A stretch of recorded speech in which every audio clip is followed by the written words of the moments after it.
Assalamualaikum warahmatullahi wabarakatuh. Selamat pagi anak-anakku sekalian. Mari kita melanjutkan pelajaran berkaitan dengan teks deskripsi. Untuk materi kita hari ini adalah materi tentang unsur kebahasaan teks deskripsi. Sebelum memulai pelajaran, mari kita buka dengan berdoa. Berdoa dimulai. Berdoa selesai. Terima kasih anak-anakku sekalian, seperti yang sudah saya sampaikan bahwa kita hari ini adalah belajar mengenai unsur kebahasaan teks deskripsi. Nah, unsur teks kebahasaan deskripsi ini adalah lanjutan dari materi yang pertama kemarin ya. Materi yang pertama kemarin tentang pengertian teks deskripsi, tentang struktur, tentang ciri-ciri dan tujuan dari teks deskripsi itu sendiri.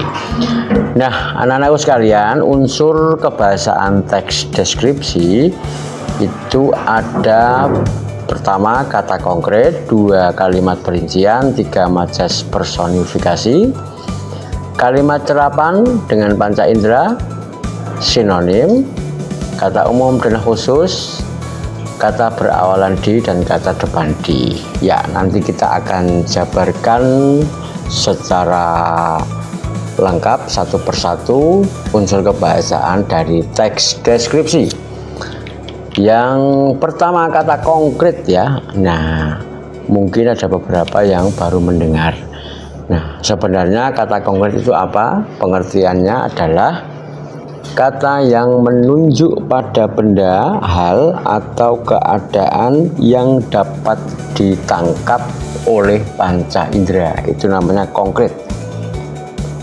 Bisa ditangkap oleh panca indera berarti bisa dilihat oleh mata, bisa didengar dengan telinga, dicium, diraba, atau dirasakan.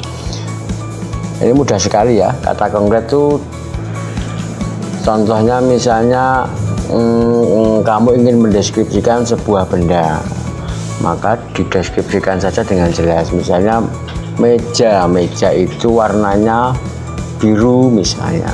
Nah, itu kan konkret ya, warna biru itu ya biru. Kemudian terbuat dari kayu jati. Nah, itu namanya konkret. Nah, contohnya kata-kata konkret itu kalau benda bisa meja, bisa tas, bisa sepatu, buku, cermin, dan lain sebagainya. Silahkan dibaca sendiri. Atau misalnya ini mendeskripsikan dengan kata konkret bau. Kalau kamu mendeskripsikan bau saja itu masih ambigu ya, maknanya masih belum jelas. Maka dijelaskan dengan kata konkret baunya apa. Baunya amis atau baunya wangi melati. Wangi itu masih sifatnya umum juga, maka harus dijelaskan agar konkret. Wangi melati, wangi stroberi misalnya. Nah, kemudian mejanya teksturnya seperti apa, halus ketika diraba dan lain sebagainya.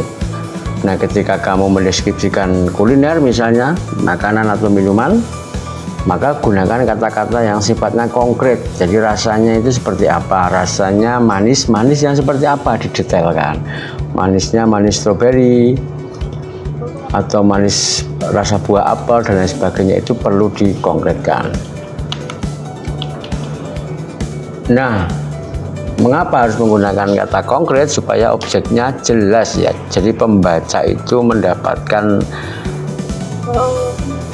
penjelasan atau rincian yang bisa ditangkap oleh indera, seolah-olah dia bisa ikut menikmati. Misalnya kamu sedang nge-vlog mendeskripsikan sedang makan es krim ya misalnya. Nah, itu kamu bisa menjelaskan rasanya seperti apa, detailnya, sehingga pembaca ikut merasakan stroberi yang ada di dalam es krimnya misalnya. Nah, kira-kira begitu ya. Nah, ini adalah tabel penjelasan kata konkret dan kata tidak konkret. Kata tidak konkret itu nama lainnya adalah kata abstrak ya. Kalau konkret sekali lagi bisa ditangkap oleh panca indera. Kalau kata yang sifatnya abstrak dia tidak bisa ditangkap oleh indera, atau biasanya berupa sebuah pikiran atau perasaan gitu. Nah, contohnya silakan dilihat di dalam tabel itu.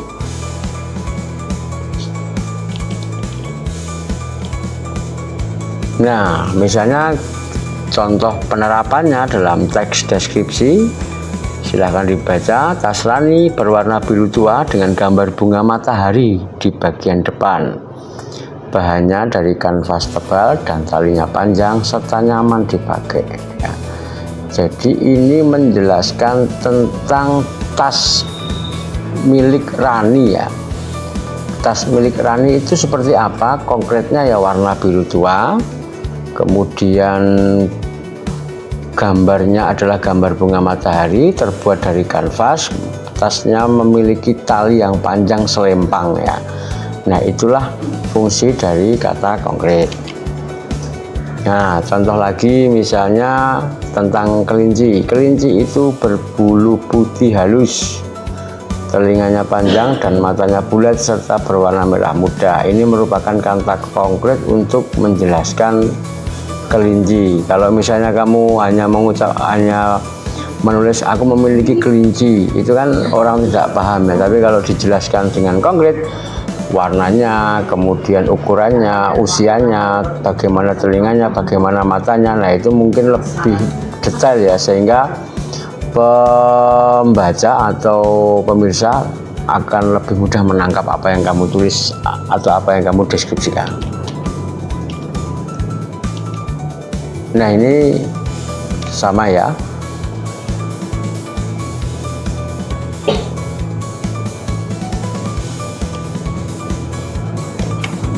Kemudian yang kedua adalah kalimat perincian.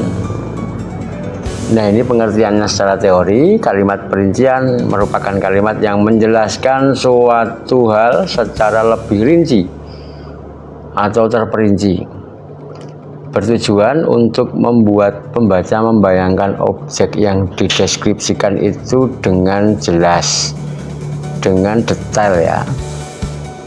Nah, kemudian fungsinya untuk menjelaskan ciri-cirinya secara detail.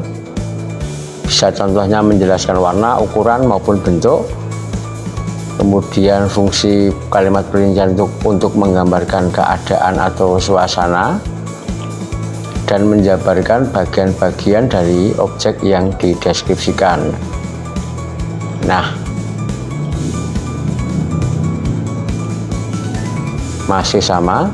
Nah, itu biasanya dia menggunakan kata hubung. Kata hubungnya yang sering digunakan itu seperti, yaitu, antara lain, dan lain sebagainya. Contohnya misalnya ini kita mencoba mendeskripsikan suatu benda. Aku punya sepeda, nah, kalimatnya itu. Nah, maka bisa dikembangkan mendeskripsikannya dengan membuat perincian tentang sepeda.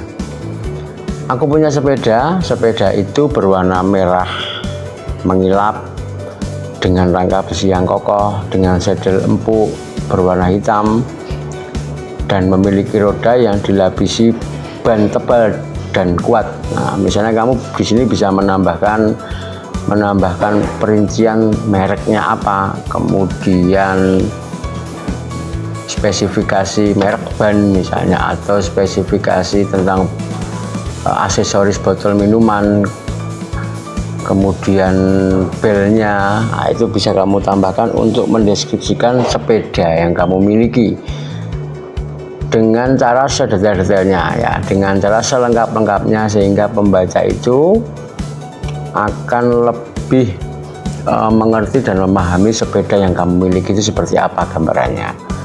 Ya toh, di kalimat di atas merinci bagian-bagian sepeda ya.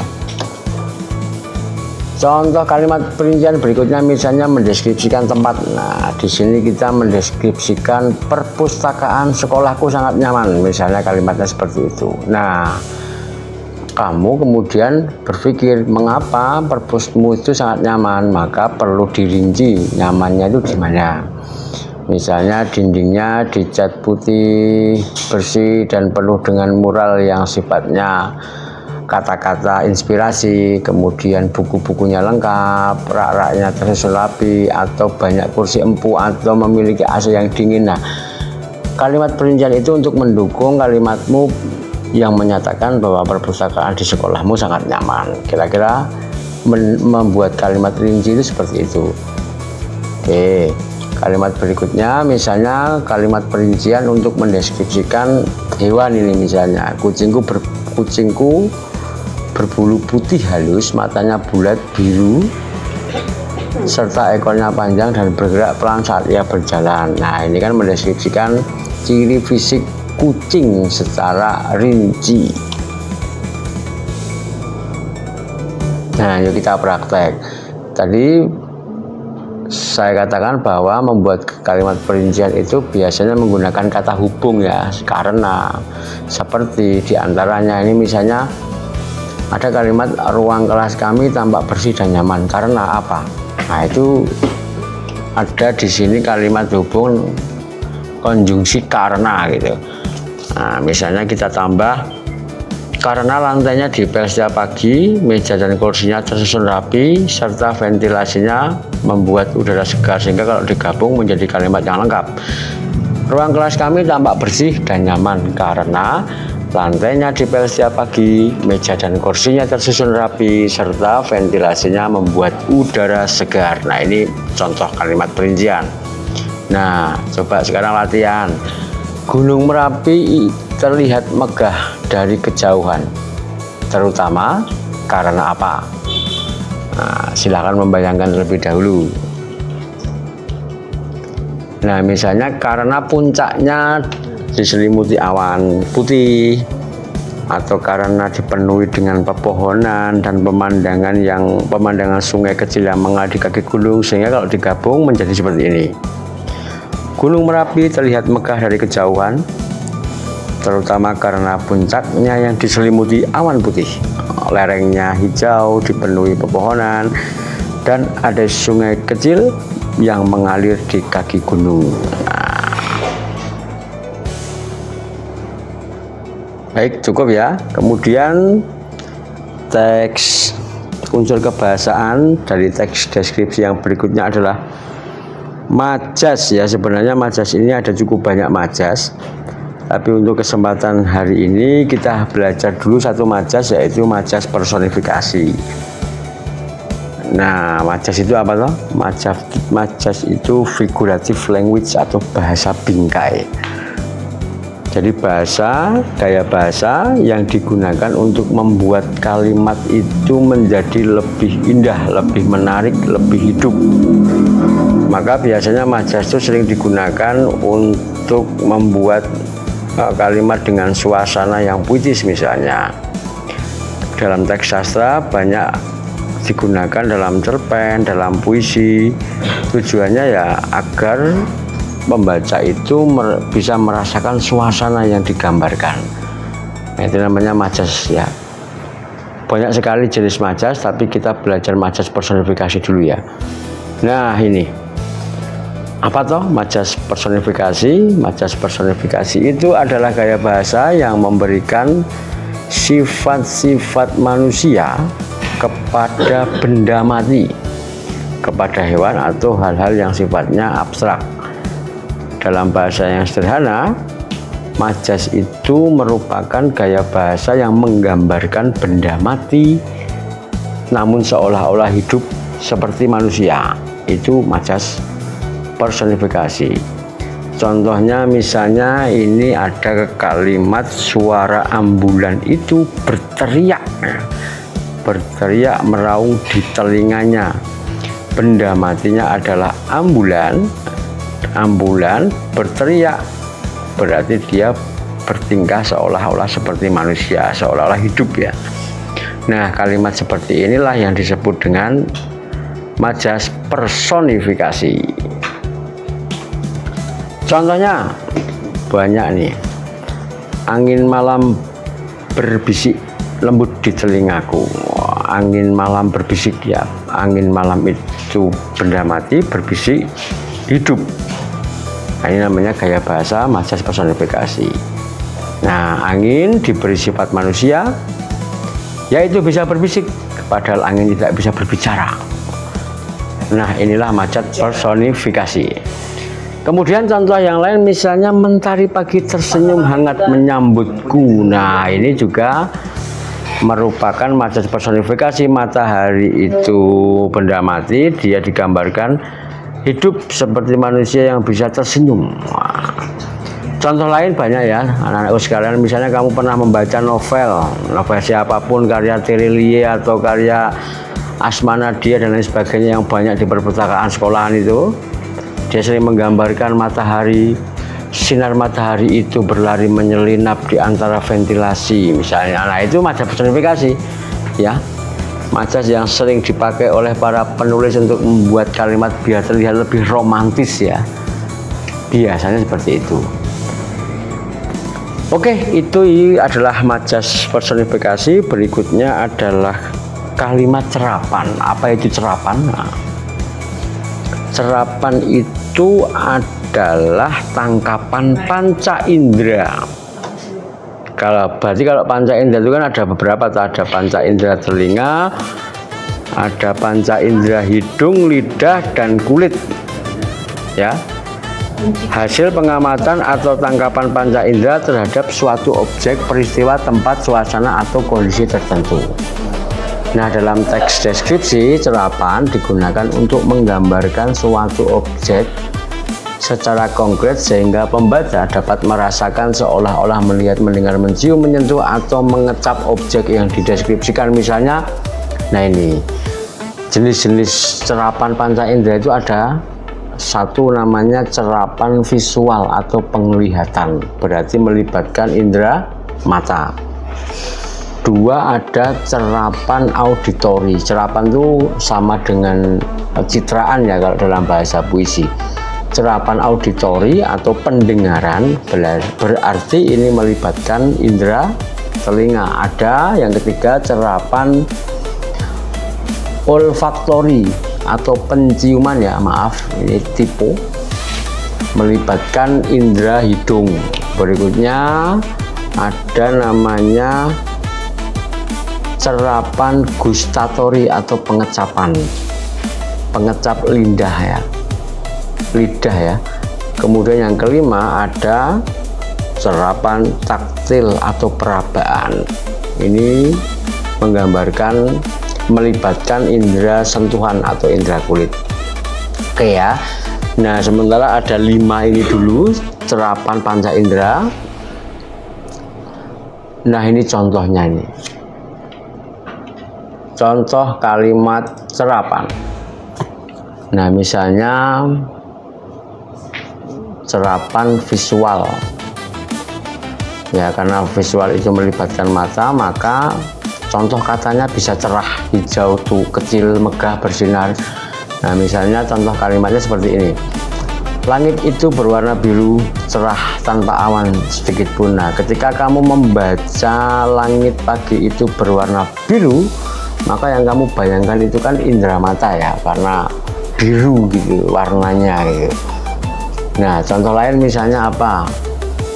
Coba silakan buat kalimat deskripsi dengan melibatkan cerapan visual. Contoh lain misalnya, mobil ayahku berwarna biru muda dengan knalpot berwarna hitam misalnya. Nah, itu namanya ketika kamu membaca tulisan itu, kamu kemudian bisa tergambar warna mobil ayahmu itu biru, berarti warna itu kan mata ya. Oke, kemudian contoh kedua misalnya ini ya, auditori atau cerapan pendengaran. Nah, ini kalimatnya bisa nyaring, gemerisik, tenang, bergulung-gulung, ribut, dan lain sebagainya, berdentum. Nah, contohnya masih banyak contoh yang lain ya selain ini. Nah, kemudian ini misalnya suara air hujan menari di atap rumah terdengar menenangkan. Nah, sebenarnya kalimat air hujan menari ini bisa bentuk visual mata loh, tapi di sini yang dimaksud adalah terdengar menenangkan ya. Contoh lain misalnya ombak berdebur, ombak Parangtritis berdebur sangat kencang bagaikan suara petir yang saling bersahutan. Nah, ombak pantai Parangtritis berdebur ya, kata berdebur itu kan hanya bisa dirasakan oleh panca indera telinga, berarti itu namanya kalimat auditori. Kemudian ada kalimat olfaktori atau hidung. Nah, ini yang berhubungan dengan hidung, berarti kan ada wangi, ada amis, ada busuk, ada menyengat dan lain sebagainya. Masih banyak contoh yang bisa digunakan. Nah, ini contohnya aroma harum sate kambing bakar menguar dari dapur. Wah, sate kambing yang harum. Contoh lain misalnya 3 hari yang lalu aku mencium bau tikus yang sangat menyengat. Nah, itu kan ketika menulis kata itu kita kemudian seolah-olah hidung kita turut merasakan bau si tikus itu. Nah, ini namanya apa? Serapan olfaktori, melibatkan panca indera hidung. Yang berikutnya adalah serapan gustatori ya, atau melibatkan panca indera lidah. Nah, ini biasanya berhubungan dengan rasa ya, baik rasa manis, asin, pahit, pedas, asam. Nih contoh kalimatnya nih. Rasa manis legit dodol Garut melekat di lidah. Misalnya, hampir setiap hari lidahku lidahku meminum pahitnya jamu yang diberikan oleh kakek atau nenek. Nah, itu pahit juga merupakan serapan panca indera lidah ya, disebut sebagai gustatori. Contoh lain misalnya apa? Misalnya bakso pemberian ibu terlalu asin. Nah, misalnya itu. Dan contoh lain masih banyak, silakan nanti kita bikin sendiri. Kemudian panca indera yang berikutnya adalah taktil atau perabaan. Nah, ini tentu melibatkan kulit ya, indera kulit atau sentuhan. Contohnya kasar, halus, dingin, hangat, lembut. Nah, ini contoh kalimatnya, permukaan kain sutra itu terasa lembut dan dingin saat disentuh misalnya. Nah, dingin itu kan suasana yang hanya bisa dirasakan oleh kulit ya. Nah, coba kita bikin contoh lain. Angin pantai itu terasa dingin di telingaku misalnya. Nah, ini dingin itu, angin yang dingin, terasa dingin itu melibatkan indera sentuhan atau kulit ya. Nah, disebut sebagai serapan taktil atau perabaan. Nah, coba kita berlatih. Coba ini ditentukan termasuk jenis serapan apa? Es teh manis itu. Nah, es teh manis ya, terasa dingin menyegarkan di tenggorokan. Nah, kalau manis berarti apa? Iya, betul. Dingin merupakan serapan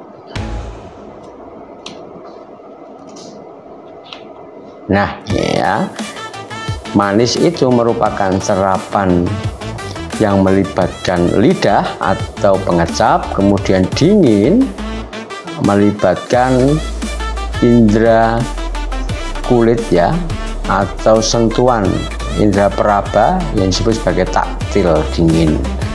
Nah, ini contoh kalimat serapan. Nah, contoh lagi, ayo silahkan diisi. Lengkapilah teks deskripsi berikut ini dengan serapan yang sesuai.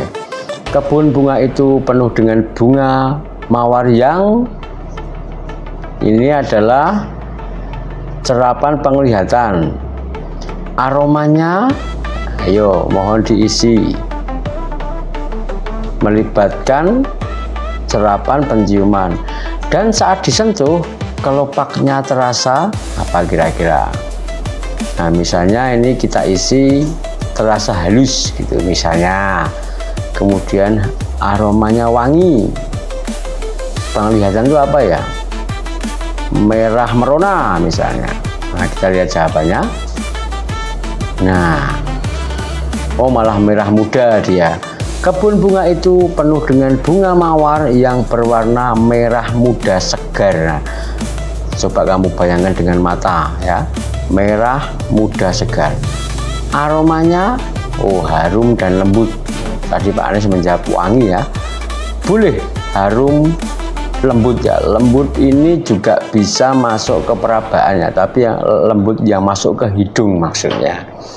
Dan saat disentuh, kelopaknya terasa halus dan licin. Nah, halus ketika dipegang dan licin ya, ini melibatkan indera tangan ya, indera perabaan. Nah, itu adalah contoh kalimat serapan.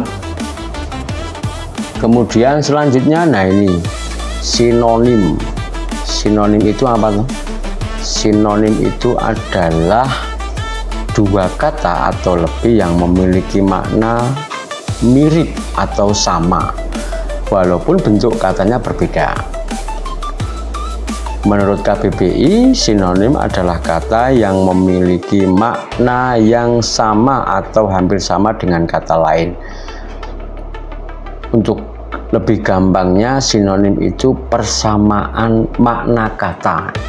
Yang sama itu makna kata, sama atau mirip ya, bukan persamaan kata, tapi persamaan makna kata. Nah, contohnya ini misalnya, pandai itu memiliki sinonim pintar, memiliki sinonim cerdas, jenius, brilian juga boleh, apalagi kira-kira. Nah, mungkin nanti kita lihat contoh lain ya. Nah, sinonim itu ada dua. Yang pertama, sinonim kuat. Apa tuh sinonim kuat tuh? Sinonim kuat adalah kata-kata yang memiliki makna yang benar-benar sama dan bisa saling menggantikan dalam semua konteks kalimat tanpa merubah makna. Nah, ini misalnya sinonim cerdas itu pintar. Ini namanya sinonim yang pas ya. Misalnya gini, ada kalimat anak itu cerdas. Apakah kata cerdas itu bisa diganti pintar? Bisa. Apakah cerdas itu bisa diganti jenius? Bisa. Jadi ini namanya kuat banget ya. Jadi dia memiliki makna yang benar-benar sama dan pas dengan konteks atau situasi kalimatnya. Anak itu, aku merasa senang, contoh kedua ini. Apakah boleh diganti gembira, senang? Boleh, karena ini memiliki makna yang sama dan kuat. Contoh lain misalnya, aku merasa senang, aku merasa gembira, aku merasa bahagia, itu juga sama. Nah, itu merupakan sinonim yang kuat ya. Sinonim yang memiliki makna yang kuat, sama, dan bisa saling menggantikan dan masuk ke semua konteks. Nah, kalau ada sinonim kuat, tentunya ada juga sinonim yang lemah. Nah, ini agak sedikit membutuhkan perhatian yang lebih ya. Misalnya ini, sinonim lemah adalah kata-kata yang memiliki makna hampir sama, tetapi tidak dapat saling menggantikan di semua konteks ya. Nah, karena apa? Bisa jadi karena tingkat keformalan, situasi, kemudian rasa, atau dalam konteks bidang penggunaan. Nah, ini contohnya saja. Apakah kata mati itu bisa selalu digantikan dengan kata wafat? Kalau tidak, pasti berbeda loh. Misalnya menonton itu untuk TV ya, tapi kalau kita melihat TV itu gimana? Berarti TV-nya mati ya. Atau contoh yang lain, misalnya kita buka, nah ini, ayah Andi sudah wafat. Nah, sinonim dari wafat itu apa? Ada meninggal, ada mati, ada tumbang, ada mampus, ada apalagi tewas ya. Nah, sinonim lemah itu tidak bisa atau tidak melulu dia bisa masuk ke semua kata. Misalnya ada kalimat ayah Andi sudah wafat. Nah, ayah wafat ini bisa diganti dengan meninggal. Misalnya ayah Andi sudah meninggal, tapi dia tidak bisa diganti dengan kata mati. Nah, ini ayah Andi sudah mati. Ini terasa terasa kasar ya. Nah, ini adalah sinonim yang lemah ya, karena tidak bisa masuk ke semua konteks atau semua situasi. Kemudian ia menonton pertandingan sepak bola. Nah, menonton dalam konteks ini bisa diganti menyaksikan, tapi tidak bisa diganti melihat. Nah, ini namanya sinonim lemah. Ia menyaksikan pertandingan sepak bola. Bisa, sepak bola bisa kita saksikan. Seperti tadi contohnya Pak Anies menjelaskan tentang ia menonton televisi ya. Tidak bisa digantikan ia melihat televisi. Kalau melihat televisi berarti dalam kondisi mati televisinya. Nah, tidak cocok jika diganti dengan ia melihat pertandingan sepak bola. Kurang tepat ya secara spesifik.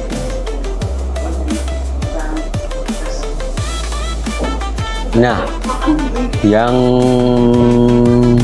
terakhir ini adalah kata depan di. Nah, kata depan di itu adalah kata yang digunakan untuk menunjukkan tempat atau posisi suatu benda atau objek. Kata ini biasanya digunakan dalam kalimat deskripsi untuk menunjuk lokasi atau letak dalam teks ya. Nah, misalnya, dan yang penting juga, kata depan di ditulis terpisah dengan kata setelahnya.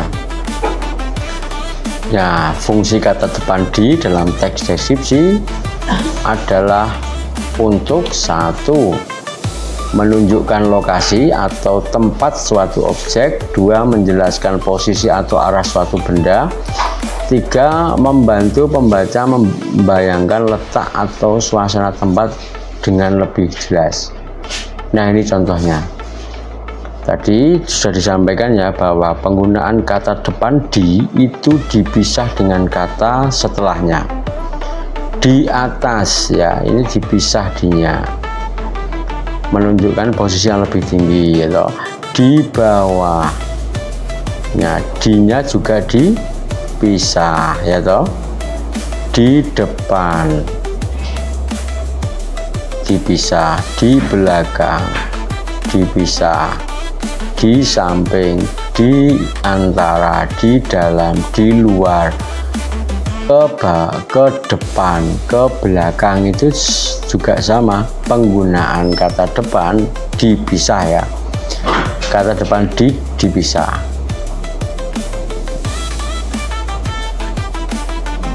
Unsur kebahasaan teks deskripsi yang berikutnya adalah penggunaan kata khusus. Nah, penggunaan kata khusus itu apa ya? Adalah kata-kata yang memiliki makna khusus ya, makna turunan. Berarti kalau ada kata khusus ada kata umum, kalau ada kata umum berarti ada khusus. Nah, kata umum itu disebut sebagai hipernim, dan kata yang khusus itu disebut sebagai hiponim. Nah, pengertiannya seperti ini kira-kira. Hipernim adalah kata yang maknanya lebih umum dan dapat mencangkup banyak kata lain yang maknanya lebih khusus. Hipernim berfungsi sebagai payung bagi kata-kata yang lebih spesifik. Dalam teks deskripsi, hipernim membantu penulis memulai dari gambaran umum sebelum menjelaskan secara rinci.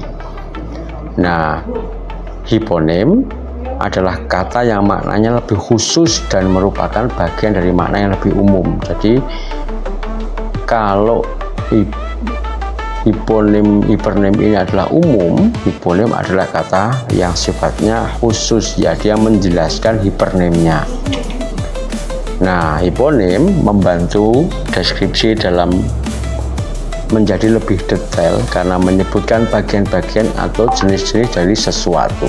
Nah, ini paling gampang perbedaan antara hipernim dan hiponim. Hipernimnya buah. Nah, ini kan kata umum ya, buah. Nah, kata khususnya apa ya? Jenis-jenis buahnya. Ada mangga, ada apel, jeruk, pisang. Kata umumnya, hipernimnya kendaraan. Kendaraan tuh hiponimnya bisa motor, bisa mobil, sepeda, bus. Kata umumnya atau hipernimnya pakaian. Hiponimnya khususnya apa? Bisa bentuknya kemeja, kaos, jaket, rok, hem, dan lain sebagainya, itu masih masuk hiponim ya. Kata khusus untuk menjelaskan hipernim. dan lain sebagainya. Contoh lain misalnya apa? Hewan reptil, nah itu hipernim. Hiponimnya apa yang termasuk hewan reptil? Nah, kira-kira begitu anak-anakku sekalian. Itu namanya kata umum dan kata khusus, hipernim dan hiponim. Ya, seperti itu penerapannya. Contohnya misalnya ini. Oke, dalam teks deskripsi penulis sering menggunakan hipernim untuk memperkenalkan objek, lalu menggunakan hiponim untuk merincinya. Contohnya ini, di depan halaman sekolah, di halaman sekolah tumbuh berbagai tumbuhan hias. Nah, tumbuhan hias ini hipernim, kata umum. Nah, kata khususnya, hiponimnya apa sih? Penjelasan dari tanaman hias itu ada mawar di sini ya. Ada mawar dengan kelopak merah mereka, melati yang harum semerbak, dan anggrek yang indah berwarna ungu. Nah, hipernimnya atau kata umumnya adalah tumbuhan hias dan hiponimnya adalah mawar, melati, dan anggrek. Nah, ketika melihat kalimat seperti ini akan terasa teks deskripsinya lebih enak ya dibaca, lebih bisa dinikmati, dan pembaca atau pemirsa itu lebih mudah memahami situasi halaman sekolahmu yang dipenuhi dengan berbagai tumbuhan tadi. Nah, terima kasih atas perhatian anak-anakku sekalian. Silahkan boleh ditulis, boleh dirangkum, dan dicatat di dalam bukumu ya. Terima kasih, jangan lupa di like, di komentari, dan di subscribe ya agar channel ini berkembang. Terima kasih anak-anakku sekalian, mari kita tutup. Assalamualaikum warahmatullahi wabarakatuh.